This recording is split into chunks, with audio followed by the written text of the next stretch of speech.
প্রধানমন্ত্রী নরেন্দ্র মোদীর digital India স্লোগানকে সামনে রেখে ত্রিপুরা রাজ্য সরকার খাদ্য ও জনসংভরণ দপ্তর জনসাধারণ ব্যবস্থাকে আধুনিক তথা ডিজিটাল করার প্রচেষ্টা হাতে নিয়েছে। রাজ্যের প্রতিটি রেশন ভোক্তার হাতে কাগজের বইয়ের পরিবর্তে পিভিসি কার্ড তুলে দেওয়ার প্রক্রিয়া শুরু হয়েছে। আর এরই অঙ্গ হিসেবে বিভিন্ন রেশন শপে ভোক্তাদের এই পিভিসি কার্ড তুলে দেওয়া হচ্ছে। শুক্রবার মাস্টারপাড়াস্থিত 42 এবং 87 নম্বর রেশন শপে ভোক্তাদের পিভিসি রেশন কার্ড তুলে দেওয়া হয়।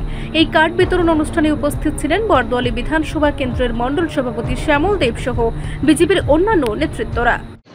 আজকে আমরা 8 নং বরদোয়ালি মণ্ডলের মাস্টারপাড়া এলাকায় 42 নম্বর এবং 87 নং আমাদের রেশন শপে আমরা এসেছি।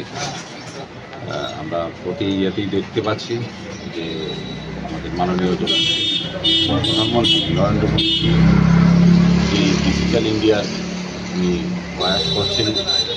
সেক্ষেত্রে আমরা সকলে অংশগ্রহণ করেছি এবং আজকে যে পিভিসি কার্ড দেওয়া হয়েছে সেটা আমরা এই দুটি রেশন শপেও আমরা আজকে শুরু করলাম। অন্যান্য রেশন শপেও আমাদের নেতৃবৃন্দরা যাচ্ছেন, সকলে আনন্দ উৎসবের সহিত যেগুলি আমরা তৈরি করছি এবং আগামী দিনে এই ডিজিটাল ইন্ডিয়ার সাথে সাথে ডিজিটাল ত্রিপুরাও আমরা করার সকলে প্রয়াস করছি। মাননীয় মুখ্যমন্ত্রী আদরণীয় প্রফেসর ডক্টর মানিক সাহাজি এবং আমাদের খাদ্যমন্ত্রী সুশান্ত চৌধুরী মহোদয়কে আমরা অনেক অনেক ধন্যবাদ জ্ঞাপন করছি, কারণ এই পূজাকে কেন্দ্র করে আমাদেরকে অনেক ফ্রি দিয়েছেন, যেগুলি অনেক আমাদের ভোক্তারা লাভবান হয়েছেন।